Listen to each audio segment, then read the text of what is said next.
Welcome to RimWorld Rawhide, where we are going to be surviving as a duo of cowboys. That's right, we're going to be living off the land, growing our own crops. We're going to be slaughtering our own cows, selling their leather, eating their flesh, and doing the same to some wild game, all the while defending ourselves from bandits and the local natives. First things first, we're going to need a good place to keep our livestock, so we went ahead and cut down some trees and some cacti and started building a little pen for them. Now this pen would protect them from any wild predators, but only us cowboys would be able to protect them from any filthy rustlers in the area. Now it was hot out there in that summer sun beating down on us in the desert. We were sweating bullets, but we were still standing firm and tall like a ye old oak tree. Just FYI, this cowboy accent's probably going to go in and out throughout the video, so don't expect it the entire time. By the end of the first night, I went ahead and made some plans to grow some hay for our cattle, and Nixon was happy to oblige with planting it for us. I should have went ahead and planted this earlier in the day, that way it would be done faster the better, but to be honest with you, I kind of forgot. And after the sun had finally went down, we snuggled on up to each other under the moonlight in our nice cozy sleeping bags. As soon as our cowboys woke up and had a little bit of pemmican, Nixon went straight to shoving fistfuls of hay back into the ground. Shortly thereafter, God self-tamed an emu for us to keep as a pet. Now, I didn't mean to break God's wishes, but we were very hungry and running low on food. That hay and rice wasn't going to grow fast enough, and that emu had to be eaten.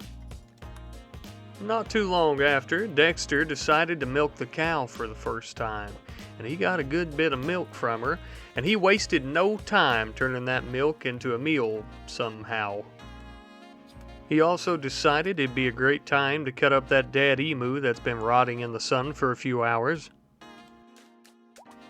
Later that night, we realized our bull had knocked up the cow.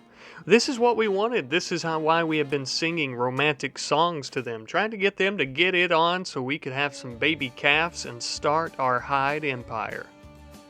A little bit later on, we had some beautiful thrumbos enter the area. Our cowboys were frothing at the mouth, just imagining how much money they could make off those beautiful pelts. We also stole a metallic table and some metallic material to build some nice little chairs to go along with it. That way we could set it up by our fire and eat some fried milk and emu meat. Later on that night, I decided to set up a bill to make some metallic knives from the material we found in the ancient ruins. We only had firearms, so in a hand-to-hand combat situation, we would get our asses handed to us. Now these knives we were going to be making had to be good. They were going to be made out of some old steel sarcophagi. They might even be haunted for all I know. Due to the lack of wood in the desert, I ended up deconstructing these runes and taking the material as well to add on to our cow pen. That way, as we grow and have more and more baby calves, we'd have plenty of room for them.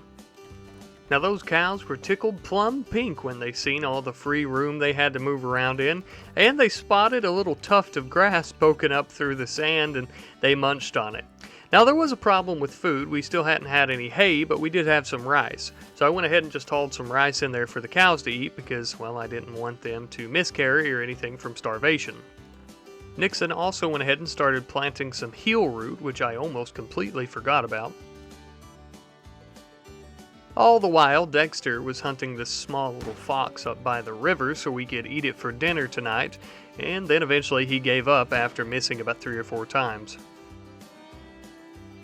The option for the settlement and colony name came up, and I of course named them appropriately for the series as well as the empire we had planned on building.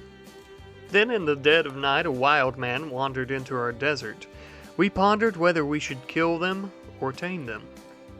Well, while we were deciding on that, Nixon went ahead and went across the river and started planting some cacti for us.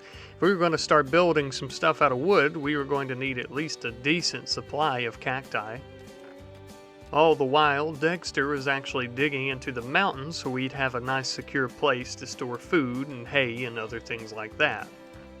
Now, as we slept, the wild person creeped up on us in our sleeping bags. They didn't bother us, but they stole our food and even sat at our table and ate it. So I decided, instead of killing the wild person, we would try to tame them. As Dexter was trying to offer the wild person a handful of rice, they got really pissed off and tried to bite off his ear. So Dexter tried to run away, and then Nixon tried to come and save him, and, well, take a look.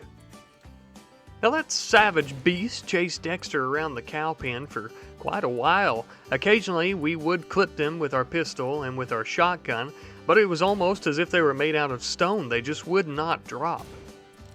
After a moment of chasing Dexter around with blood just oozing from their body, one final shotgun blast did finally down the wild person.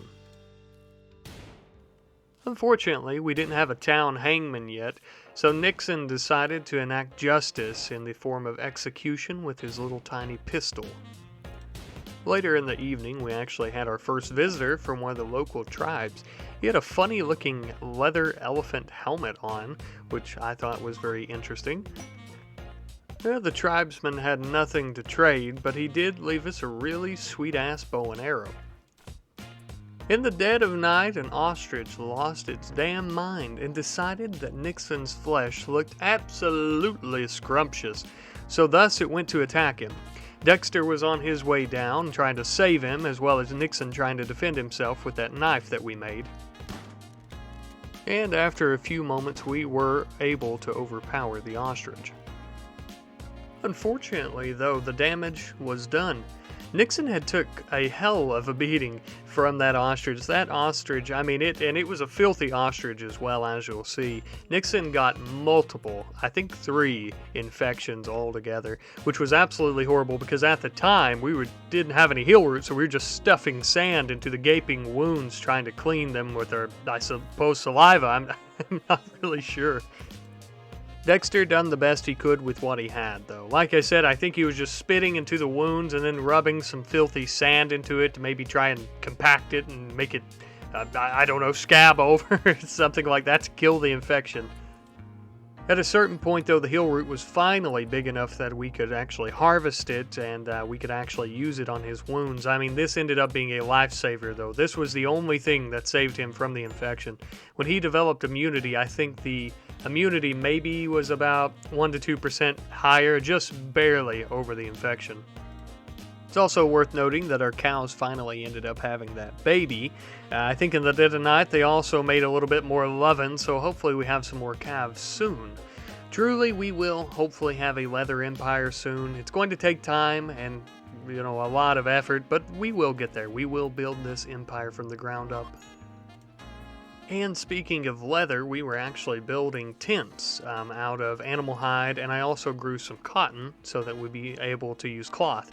We didn't have enough wood, obviously, and the ruins would be good for building some buildings, but I don't know if that white was really going to, because I didn't know if it would go with the aesthetic, essentially. I like the idea of wood, but we're going to have to grow a lot of trees and cactus to do that, so now we are just building some tents out of, animal hide, cloth, whatever we have.